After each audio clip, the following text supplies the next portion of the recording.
नमस्कार मित्रों, आज हम समांतर प्लेट संधारित्र की धारिता के लिए व्यंजक इस कंडीशन में निकालेंगे कि यदि इन प्लेटों के बीच में आंशिक रूप से परावैद्युत माध्यम के भरा हो और शेष स्थान पर वायु हो। फ्रेंड्स, आप देख रहे हैं कि इस समांतर प्लेट संधारित्र में हमने दो प्लेटें ली हैं, ए और बी, और इन दोनों प्लेटों के बीच में टी मोटाई का परावैद्युत माध्यम के भर दिया है हमने, और एक प्लेट के रूप में है जिसे प्लेट ए और बी के समांतर रखा गया है। शेष स्थान पर वायु है और आप देख सकते हैं कि प्लेट जो परावैद्युत माध्यम की जो प्लेट है उसकी मोटाई टी है, तो शेष स्थान पर वायु क्या होगी, तो वायु की मोटाई क्या होगी, क्योंकि ए और बी की बीच की डिस्टेंस डी है तो हम डी माइनस टी कर देंगे तो ये आपकी वायु के लिए मोटाई हो जाएगी। ओके, अब इसके बाद हम प्लेट ए पर प्लस Q आवेश देते हैं और प्लेट ए पर जैसे ही प्लस Q आवेश समान रूप से फैलता है तो प्रेरण की क्रिया के द्वारा प्लेट बी पर आंतरिक पृष्ठ पर माइनस Q आवेश पैदा हो जाता है। और हम जान चुके हैं पहले कि यदि प्लेट बी यदि पृथ्वीकृत है तो इसके पहले जो डेफिनेशन सॉल्व किया था उसमें बताया था कि बाहरी पृष्ठ पर जो प्लस Q आवेश प्रेरित होता है वह पृथ्वी में चला जाता है, क्योंकि इलेक्ट्रॉन ऊपर की ओर गति करते हैं पृथ्वी से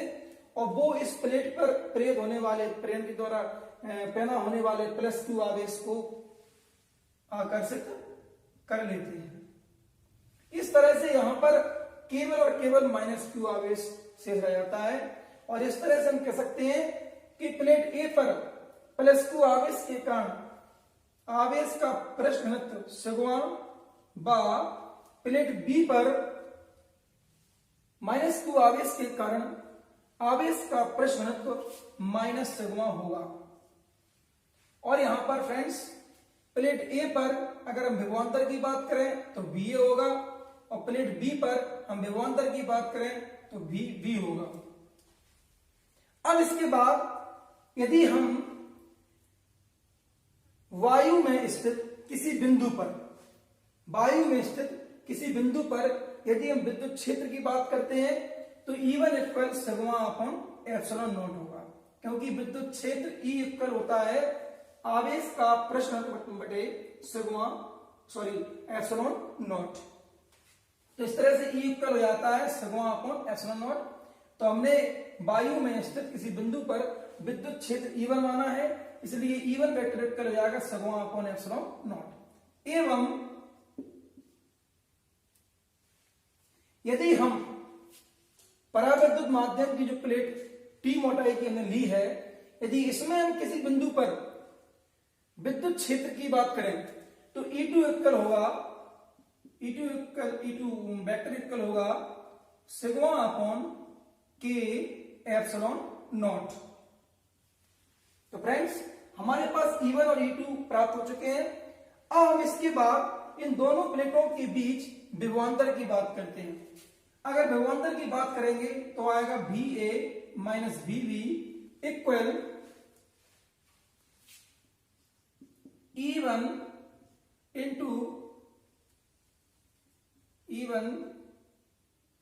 गुणा में क्या आएगा D minus T plus E2 vector multiply two T। आप सोच रहे होंगे ये कैसे आ गया, समझिए आप, VA माइनस VB यानी कि विभवांतर बराबर क्या होता है। यहां यदि हम विभवांतर ज्ञात करेंगे तो हमने इसके पहले बताया था कि सूत्र V इक्वल क्या होता है E इंटू डी। अब यहां पर यदि हम विभवांतर निकालेंगे तो दोनों विद्युत क्षेत्र की तीव्रताओं को यहां पर लिखेंगे उनकी दूरी के साथ में प्लस करके। तो यहां पर ये दूरी जो हमारी विद्युत क्षेत्र E1 है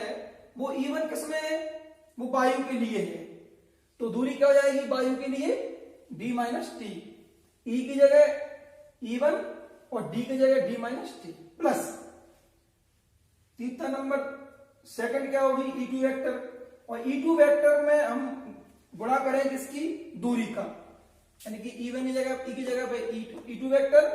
और इंटू D में डिस्टेंस, तो यहां डिस्टेंस क्या है, यहां E2 की डिस्टेंस क्या है T,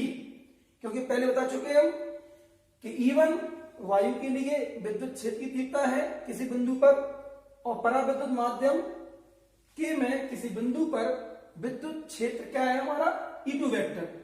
सिग्मा अपॉन के एप्सिलॉन नॉट। तो यहां पर हम E1 और E2 की वैल्यू पुट अप करेंगे। E1 की वैल्यू क्या होगी sigma upon epsilon naught d minus T plus E2 vector की वैल्यू क्या है सिग्मा अपॉन की एप्सिलॉन नॉट इंटू टी। तो फ्रेंड्स हम इसको आगे सोल्व करेंगे तो क्या आएगा B A minus B V equal, आपको दिख रहा होगा पूरे में जो कॉमन आ रहा है वो क्या आ रहा है sigma upon epsilon not, sigma upon epsilon not, अंदर क्या बचेगा d माइनस टी प्लस क्या बचेगा t अपॉन के। अब देखिए यदि यहां पर इसको मांगे सॉल्व करेंगे तो क्या आ जाएगा, यहां पर यदि d माइनस टी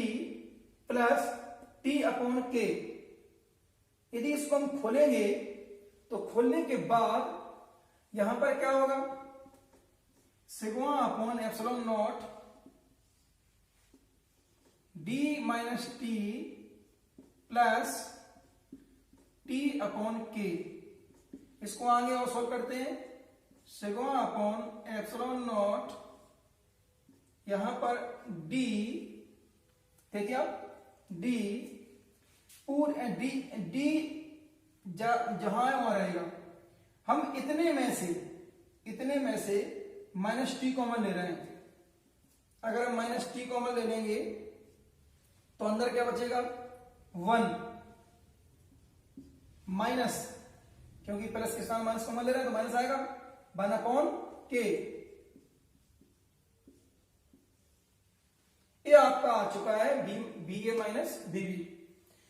अब इसके बाद यहां पर हम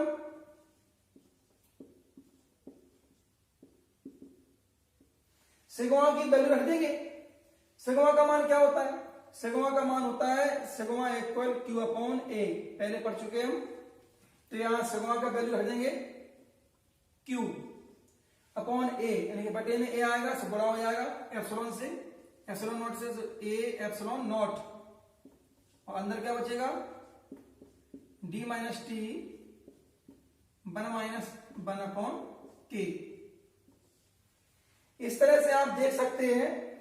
कि यहां पर हमें बी ए माइनस बी की वैल्यू प्राप्त हो चुकी है। अब हम इसके बाद आगे बढ़ेंगे धारता के लिए, धारता के व्यंजक के लिए, और धारता के व्यंजक से हम जानते हैं कि C बराबर क्या होता है Q अपॉन, C बराबर क्या होता है Q अपॉन V। तो दोनों प्लेटों के बीच संधारित्र की धारता C इक्वल होगी Q अपॉन V, यहां V विभवांतर होता है इसलिए यहां पर V का वैल्यू हो जाएगा VA माइनस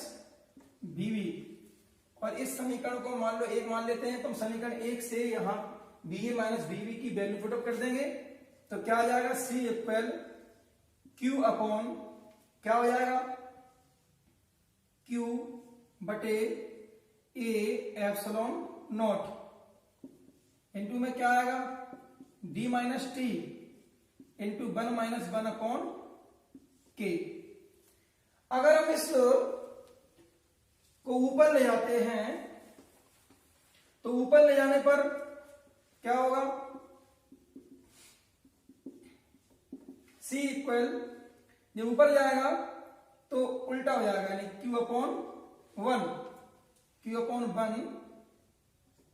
मल्टीप्लाई टू ये ऊपर जाएगा तो क्या आएगा A epsilon not upon Q, और बटे में क्या रहेगा, तो बटे में रहेगा, बटे में इसलिए तो D minus T 1 minus 1 upon K। Okay friends, अब यहां हम देख सकते हैं कि Q से Q कैंसिल हो जाएगा और A एप्सिलॉन नॉट गुणा हो जाएगा 1 में, तो A एप्सिलॉन नॉट गुणा 1 में होगा तो ऊपर आएगा A epsilon not upon D minus T, कोष्टक में क्या आएगा 1 माइनस 1 अपॉन K। इस तरह से फ्रेंड्स आज हमने जिस व्यंजक के लिए लेक्चर देखा वो क्या आया, C इक्वल, यहां दोबारा लिख देते इसको डाल यहां पे epsilon naught D minus T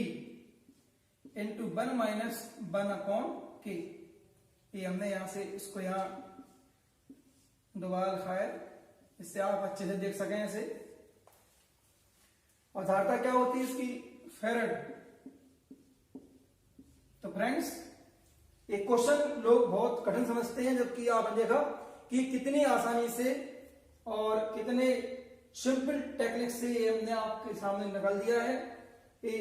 exam के लिए बहुत यानी कि